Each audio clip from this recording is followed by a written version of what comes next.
Save 20,000 rupees. Yes, you heard it right. 20,000 बचाओ, और we can say that 200 pound बचा लो if you are doing ACCA and appearing for the SBL paper in the December or the March examination. You would say, sir क्या sir lottery वॉटरी लगी है, sir कैसे scholarship मिल रही है, sir 20,000 कैसे बचाए, sir हमको भी बता लो. बेसिकली स्टूडेंट्स, ये वीडियो कोई इस तरीके की कोई लॉटरी वॉटरी रिगार्डिंग नहीं है. It's just for the awareness purpose. बात बहुत ही सिंपल है students. I want to give you some of the facts about the SBL that no one talks about. मैं सिर्फ इतना आपको अवेयर करना चाहता हूँ कि कभी भी कोई इनएक्सपीरियंस्ड फ्रेंड या तो कोई भी गूगल में से सजेशंस लेके SBL के लिए प्रिपेयर मत करना. I just want to tell you that these are the factors that you have to consider. किसी से भी guidance low.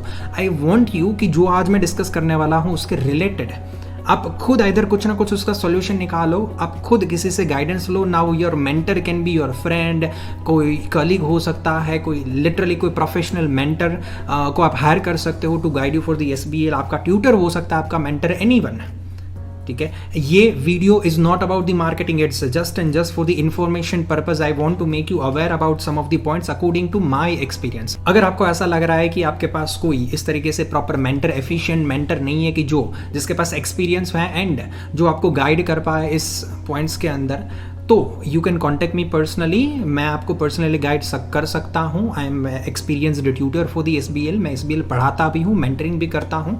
So no need to worry. But चलिए डायरेक्टली टेम्पररी अभी पॉइंट पे आता है. कौन से ऐसे पॉइंट्स है कि जहाँ पे SBL में ध्यान रखना बहुत ही ज़रूरी है. सबसे पहला पॉइंट जो मैं कवर करना चाहता हूँ वो है conceptual knowledge. Lots of the students are studying from the Kaplan or the BPP by themselves. ये जो सेल्फ स्टडी से कर रहे हो आप, नो डाउट कंटेंट अंदर कवर हो रहा है, अग्री. अगर मैं भी पढ़ाता हूँ तो मैं भी कपलान से पढ़ाता हूँ या तो BPP से पढ़ा रहा हूँ. It's not fault of the Kaplan. But काफ़ी बार जब आप सेल्फ स्टडी करते हो तब कपलान की वो थियरी में से आप पढ़ रहे हो and you are not able to को relate that content with the practical world example. Practical life के साथ को रिलेशन नहीं कर पाते हो ना, तो एग्जामिनेशन में फिर प्रॉब्लम आता है.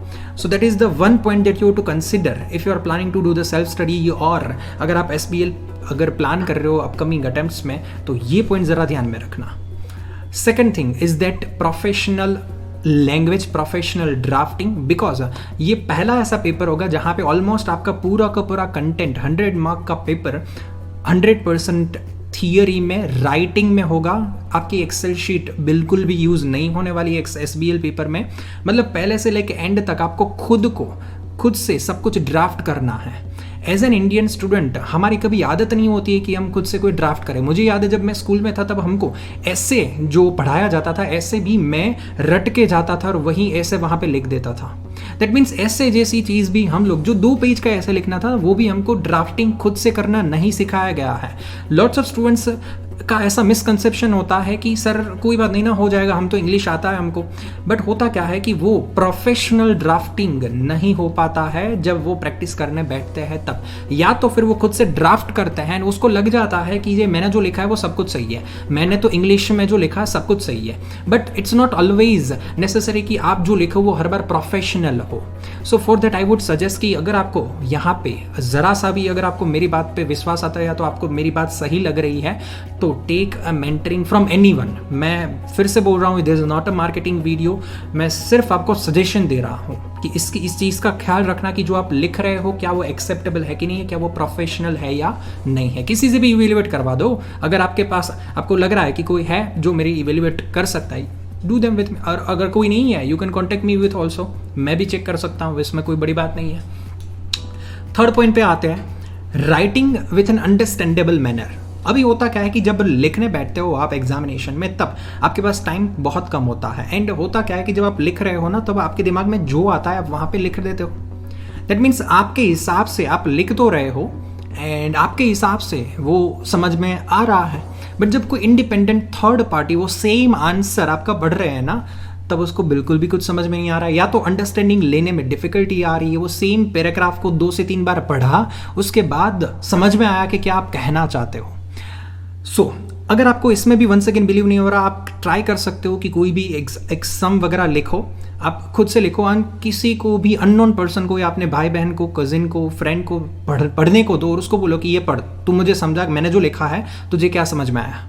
सो अंडरस्टैंडेबल लैंग्वेज भी मैंने एक्सपीरियंस से देखा है कि स्टूडेंट्स जो ड्राफ्ट कर देते हैं जल्दी जल्दी में काफ़ी बार वो अंडरस्टैंडेबल लैंग्वेज नहीं होती है, अंडरस्टैंडेबल कंटेंट एक्सप्लेनेशन नहीं होता है। सो इससे क्या होता है कि एग्जामिनर में जो पेपर चेकर है उसको डिफिकल्टी आती है आप क्या एक्सप्लेन करना चाहते हो उसको समझने में।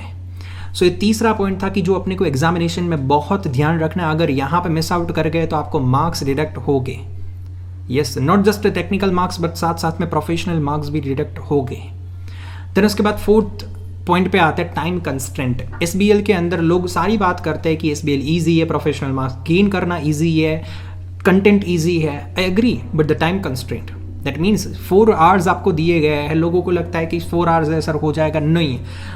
काफ़ी स्टूडेंट्स को मैंने देखा है कि टाइम कंस्ट्रेंट फिर भी फेस होता है, पेपर फिर भी छूट जाता है। एंड उसकी रीज़न जो होता है वो 2 ही रीज़न होते हैं, आइदर आप टाइपिंग स्पीड में स्लो हुए या तो फिर जो आप ड्राफ्ट कर रहे हो जब उस टाइम पे आप सोच रहे हो, आपको सोचने में थोड़ा ज़्यादा पॉइंट जा रहा है कि कौन से पॉइंट्स लिखूँ, उसमें ही आपने 10 मिनट गवा दिए, फिर लिखने तो बात की बात है। So if you are taking time well thinking your answer or if you are taking time well typing your answer, वहाँ पे भी पॉसिबिलिटी है कि आप थोड़ा पीछे हट सकते हो, थोड़ा आपको इश्यू आ सकता है, उसके कारण आप एसबीएल में फेल हो सकते हो।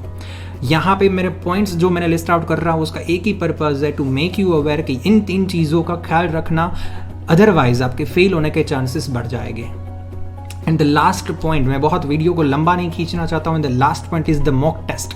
काफ़ी स्टूडेंट्स का ऐसा प्रेफरेंस रहता है कि once they complete all the chapters and all the practice then after वो मॉक टेस्ट देने का प्लान करेंगे।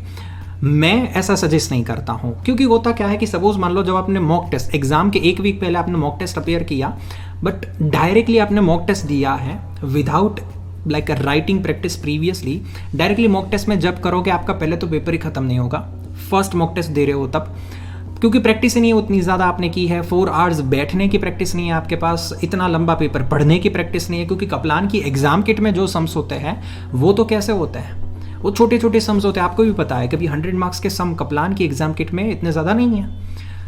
सो बहुत सारे रीज़न के कारण एग्जाम के जस्ट बिफोर अगर आप मॉक टेस्ट डायरेक्टली अपेयर करोगे आप डीमोटिवेट हो जाओगे, आपका आंसर उतना ज़्यादा परफेक्ट बनेगा नहीं। एंड काफ़ी सारे प्रॉब्लम्स वहाँ पे इश्यूज़ एज पेपर चेकर की तरह या तो कोई मेंटर आपका जो होगा ना वो आइडेंटिफाई करके देगा, बट इतने सारे आपके ड्राफ्टिंग के इश्यूज़, आपके राइटिंग के इश्यूज़, प्रोफेशनल स्किल्स के इश्यूज़, ये सारे इश्यूज़ को आप कैसे instantly with in a week sort out कर सकते हो।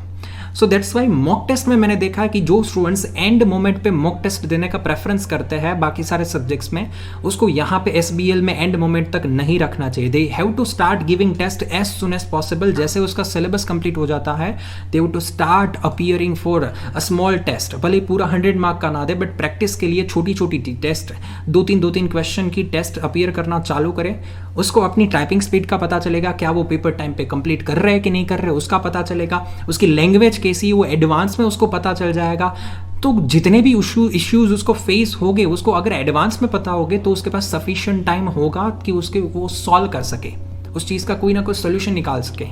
And many of the students face the issues while typing कि उसकी टाइपिंग स्पीड कम होती है। मैं यहाँ पे डिस्क्रिप्शन में एक टाइपिंग स्पीड के लिए एक टूल दे देता हूँ।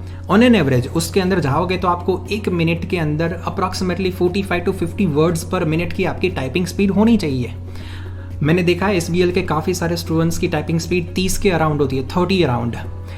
अभी ये 30 के अराउंड टाइपिंग स्पीड है, 40-45 तक पहुंचने के लिए रातों रात तो कुछ नहीं होगा, कोई जादू की छड़ी नहीं है।